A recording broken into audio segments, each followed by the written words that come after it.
Good morning, everyone. I hope you are all well.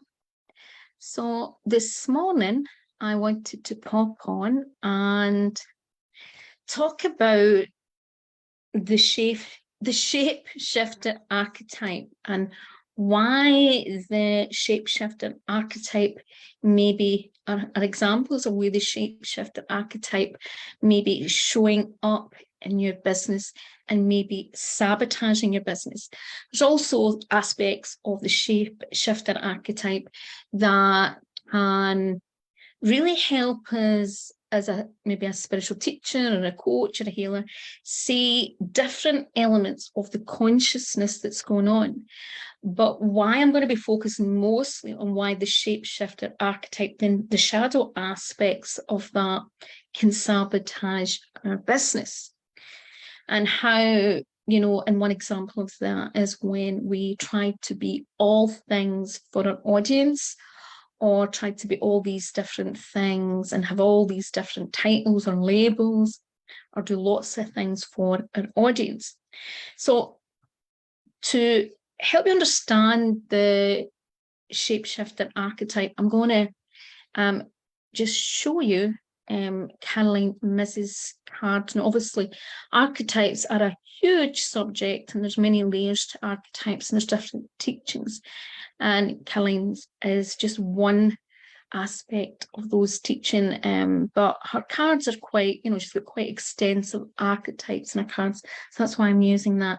So here we see the shape shifter archetype, and we can see the most, what they call most obvious and top light and negative attributes. So I'm just going to read it out to you, the card, and then I'm going to explain some different layers to this. So the shapeshifter and the light attribute, okay, in the lightest aspect, when we have the shapeshifter archetype shown up, it shows when someone has skill at navigating through different levels of consciousness, right? And the ability to see the potential in everything. So if we think about what a shapeshifter is supposed to be, a shapeshifter is something that's supposed to be able to transmute and change and adapt and be flexible, but also to be able to be adapt and to be flexible and to change into different forms. One has to be aware of their surroundings and aware of their level of consciousness or level of the matrix or the dimensions to be able to change. If you're not aware, you're not able to change into what you need to change into or transmute into to gain whatever you want to gain, to basically shapeshift or to change into or adapt or whatever, right? Now, the negative aspect of the shapeshifter is what I'm going to be talking about mostly today, is projecting any image that serves your personal agenda in the moment.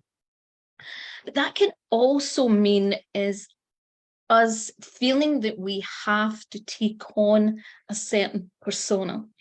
It can mean that we believe that we have to have a certain title, a certain role, or we have to sometimes be all things and be all roles for other people.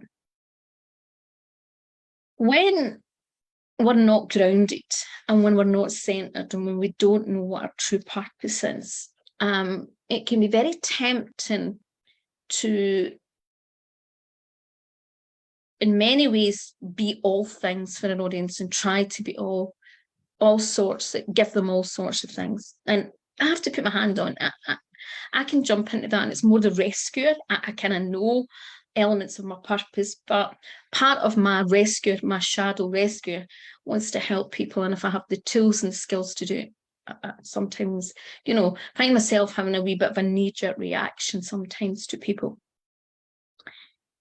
But the reality is that when you are moving up and you're more awakened, and as you evolve in your spiritual work, as you evolve and your purpose becomes more finely tuned, often you are more aware of the different dimensions of what's going on in the matrix and what's going on in society, and you can see the layers, because it's like almost you're seeing through the veil, you're working at a different dimension. So often some of the tools that you used to use, you realize where they may be null and void anymore, or you understand why they only work for certain things, right? Or why there may be not going to be the tools or strategies that you use now, because you're up leveling in how you work and how you see the world and what kind of work you do. But sometimes we get stuck in survival mode, and sometimes we get stuck when we're moving up the dimensions and change, because we want to hold on to the old, right? We want to hold on to the old ways of being because it feels more secure. Or we build our business just getting the next qualification, the next title. Unfortunately, the holistic and spiritual industries got very much like that. And especially when it became a lot more fast track courses started to become more fashionable, where people would just learn something in a weekend and they suddenly had a title. Didn't mean if they were really any good at it or not, they got the certificate. So what happens is we have long lists of these certificates, and sometimes we can hold on to them all. And we want to be the coach, we want to be the healer, we want to be the therapist, we want to be the mentor, we want to be the guide, we want to be the explorer, we want to be all these things. And this is where the shapeshifter, the negative aspect of the shapeshifter comes in, because what happens is we're trying to be all these different roles for different people. And that particularly is very apparent often when we first come into the spiritual industry, even when we're only in the industry maybe 5 years or something. We're still in an early stages.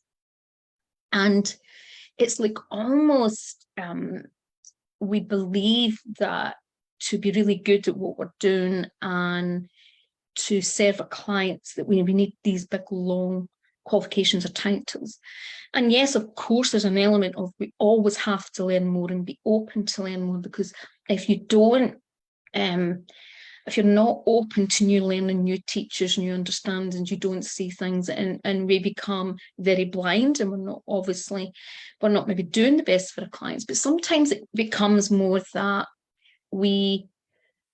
it's the wounded healer, and it's the wounded healer feels as if we're here to save the world, or we're here to fix people. And it's like almost when I hear people saying, well, I just want to teach the whole world this thing, what we've got to understand, it's the ego, and it's the ego part coming through. Or I want to just teach, thousands and thousands of people this thing. And we don't always own true purpose in that. Sometimes it can come through. But also what can happen is we put a lot of pressure on ourselves. And we think we just want to reach as many people as possible and help as many as possible. And we're coming from our own perspective, but sometimes that can involve us trying to shape shift into different roles. So we try and shape shift into the coach. We try and shape shift into a therapist, one type of therapist, and then another type of therapist, a healer. So what we're trying to do is, in a way, we don't realize it, but there's an agenda going on where we believe we have to take on a certain form to do certain work, and that we have to have all these forms, when the reality is most of us have often one area, a few areas that are really our zone of genius, are areas where we really do our greatest work, right? And the shapeshifter archetype has an amazing ability in its light form when you can see the different personas, when you can see the ability to adapt to circumstances and to clients, and to be able to reach people at different level. The negative part of the shapeshifter is constantly just changing with times, and that's sometimes you see it in different ways. You can see it when people try to shapeshift to a certain audience and just do what's the current trend, or do what's the latest color, or use the latest words, or use words that are trendy, or words that sound more spiritual. But there's no backbone, there's no solidness, because the shapeshifter is trying to be something. It's not being itself. It's constantly transmuting to someone or something else, rather than being its natural and owning its most natural state. Now, of course, when we're in a natural state, we will evolve, we will adapt, and we change and we grow. But at a core level, a soul level, that aspect of us doesn't change. There's something that's always remains the same.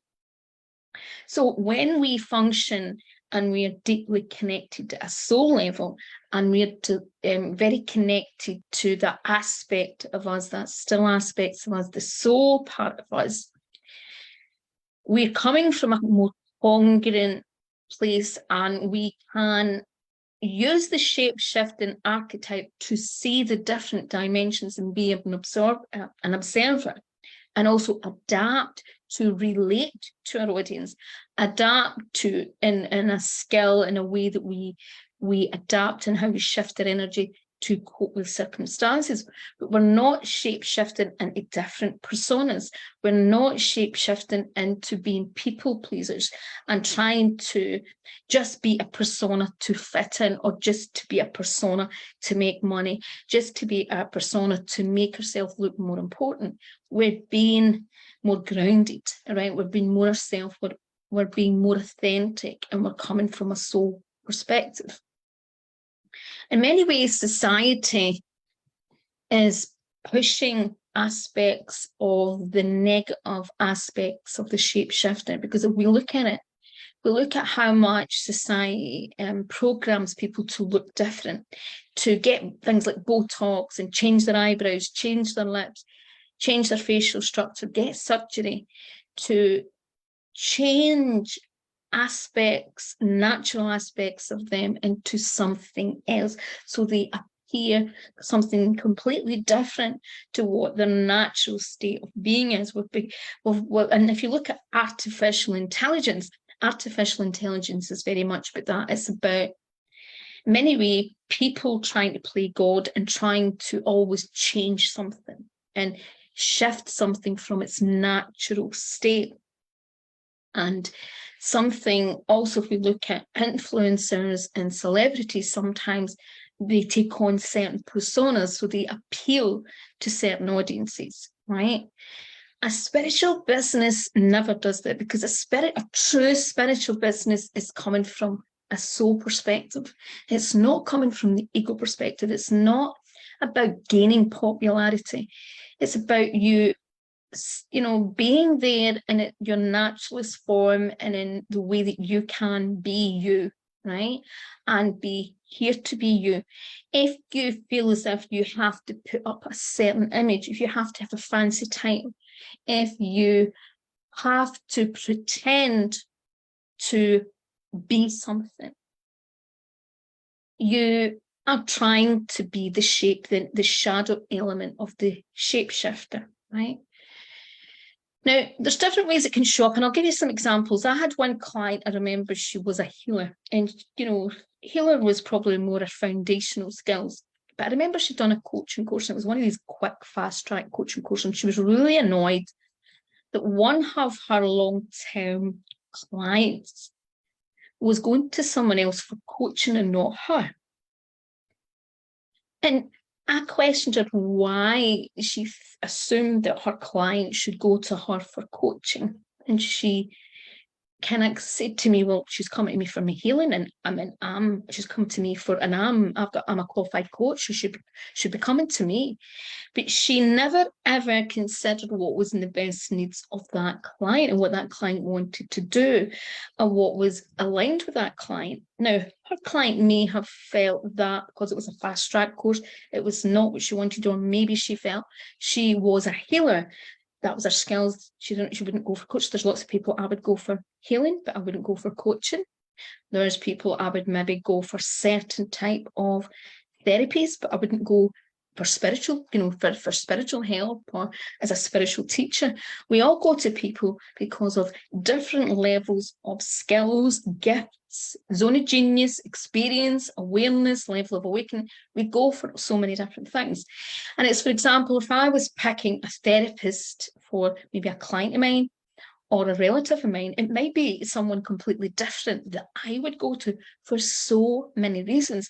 And that can be to do with maybe someone's belief system, their level of awakening, what's more palatable, what would be the person would maybe be more comfortable with. There's lots of reasons. If you're constantly trying to adapt and make yourself liked, you're missing the point. You're completely missing the point. If you're trying to be someone you're not, you're missing the point, right? Your audience will be attracted to you in the level that you're at, right? And you can't force your client, you can't force a certain audience to want to come to you. They don't feel aligned, right? But you'll get far more people to be aligned with you when you're being really you, right? And when you are showing up as you. And yes, sometimes when we go through these stages, we grow. So an audience that we were with before, or maybe an audience we've attracted, are not actually the audience who will invest, the audience that will commit, the audience that want to grow. And that's where it's so important that you keep showing up where you're at, and the more that you show up as you, and you don't keep trying to bend down for them, things change, because it's so easy. I do it sometimes. Sometimes I attract people that I know that are maybe not my complete soul clients, but they're still on a journey and I want to help them. But I have to really sometimes be more mindful when I'm realize that I'm actually bending down to an audience that's not quite aligned yet, because they don't understand what I'm offering, or they're not quite ready for that, or they're maybe not fully committed, or they look at things from a completely different perspective from me. And some of that can be to do with even archetypes. So archetypes I work with a lot, and archetypes, you have archetypes in relation to persona, right? We all have strong archetypes, but also your business has in many ways an archetype or archetypes in the way it shows up. So for example, I've got 3 elements to my business, and actually one of them has a different, it has to, just because the type of business, and has, for example, the stress coach training side of my business, even though I'm a strong nurturing caregiver, the second one is that I'm an alchemist, and I've also got the alchemist and the creator can sometimes go parallel, right? There's my 3 main archetypes. But the reality is my stress management training, because I give so much information and knowledge, and because I was a bit of a sage in relation to how much studying I'd done, how much academia, and how much, research and insight into that area of my work, there's part of the sage is in that brand, because it's about education, it's about training, it's about learning, and it's not just about basic learning. It's quite informed learning. It's quite deep. It's something that I've gained over 30 years experience, right? So there's part of the sage, there's a bit of the sage has to be presented in that archetype. And it's one of the reasons why I've been working on, I knew an archetype quiz that was particularly aimed at the spiritual business owner, a brand archetype, and I'm going to be releasing it next week. And I've got a course that's coming up with it, and anyone who signs up for this course, you'll be the first people that will be able to access this spiritual brand archetype. And the spiritual brand archetype will help you identify what your business, your main business brand, or one of the power, the top brand archetypes that you should be embodying in your business and owning your business, right? Because people understand the conscious and unconscious archetypes, because they, in many ways, in some ways, represent like personas, right? Everything's an energy. It's a role. It plays a role.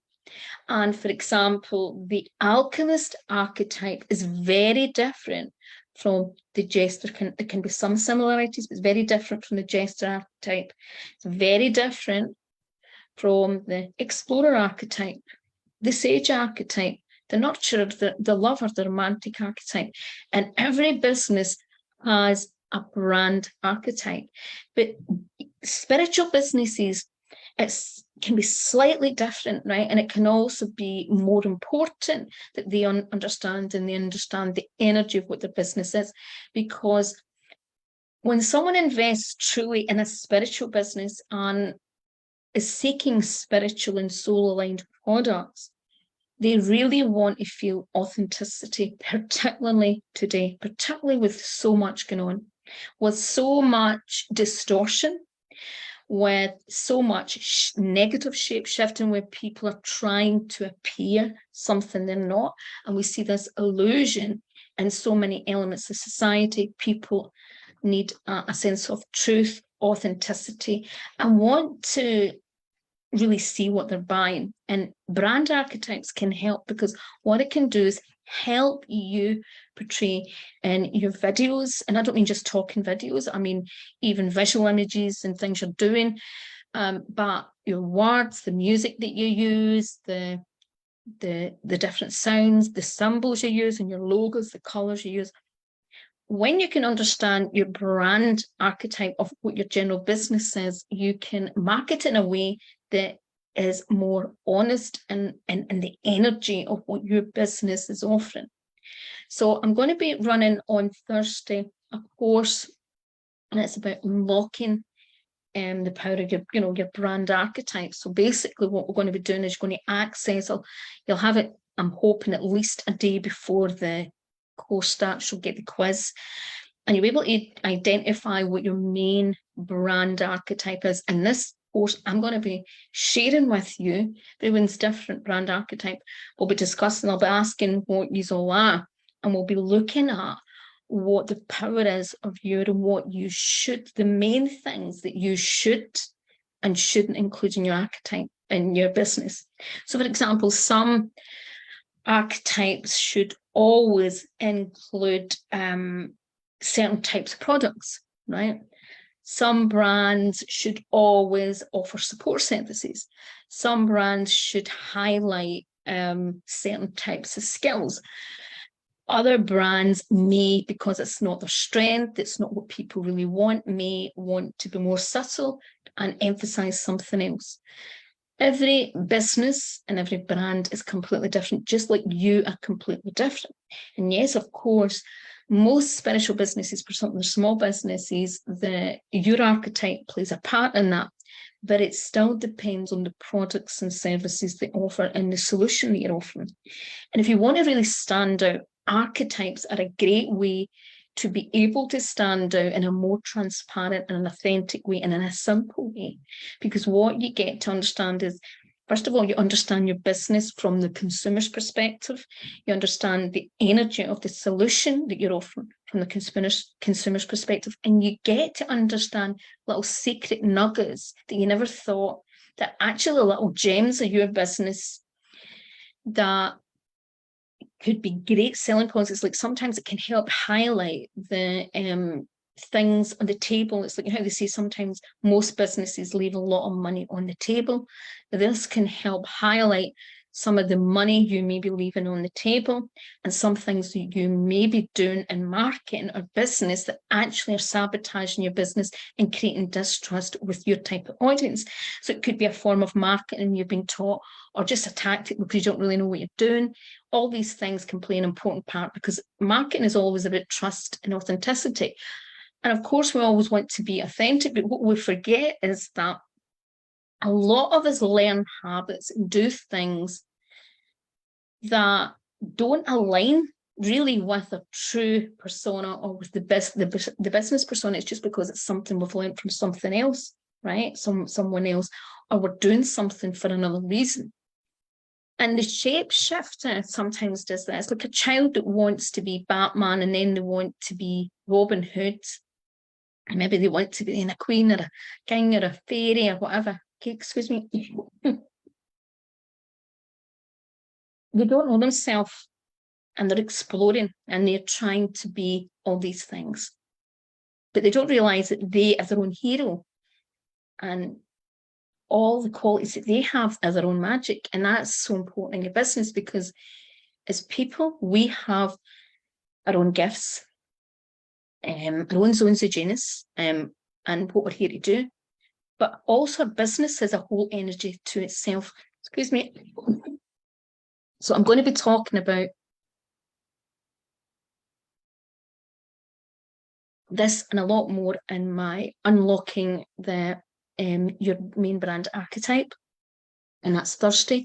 And the course is only £44. It should be £88 because there's going to be a lot of extras with it.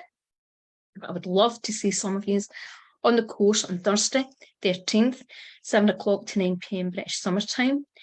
And I'll be helping you look at your business from a different perspective and look at what basically is going to be your secret sauce and some of the things that you should try and avoid, okay? So just remember, the shape shifter, we all can be the shape shifter at times. We adapt to family, we adapt to friends, excuse me, and we can adapt to clients. But where are you spreading yourself too thin? Where are you trying to be all things to all people and not owning what you're truly here to do? That's what it's all about, okay? So I'm just going to check to see if there is anybody on. I think we're on, and when it's on this morning, that's okay. You'll see this later on. I wish you all a lovely the rest of your weekend, and I'd love to see you on the archetype courses. And just to let you know that if you join the Spiritual Marketing Club, the platinum level, you automatically will get access to this course. Okay, so any that are in the platinum or considering being on the platinum Spiritual Marketing Club, you can get access. Also, I wanted to remind you that on Monday, we have the Light Worker Circle again. I had to start it. I usually do it the first Monday of the month, but I couldn't do it last Monday night. And basically, it's an opportunity. It's only going to be, it's only £3 this week. It's supposed to be £11. But basically, it's a support session where you can come on and get a chat with other light workers or people that are, more spiritually aware. And then we end it with some sort of meditation or a healing session, some sort of clearing, something to help you, move forward at the moment. So, but it is mostly about support and help. I'd love for some of you to join us. And as I said, it's only £3 this month. So, most people wouldn't even get a decent cup of coffee somewhere out there for that price, or, a nice snack. But anyway, I would love to see you, and that's Monday night at 7 o'clock to 9 p.m. and that's UK time. And the other class, the Archetypes course, or Branding Archetype course, is on 7 to 9 p.m. as well, British Summer Time on Thursday, okay? Wishing you all a beautiful weekend. Bye-bye, everyone. Bye.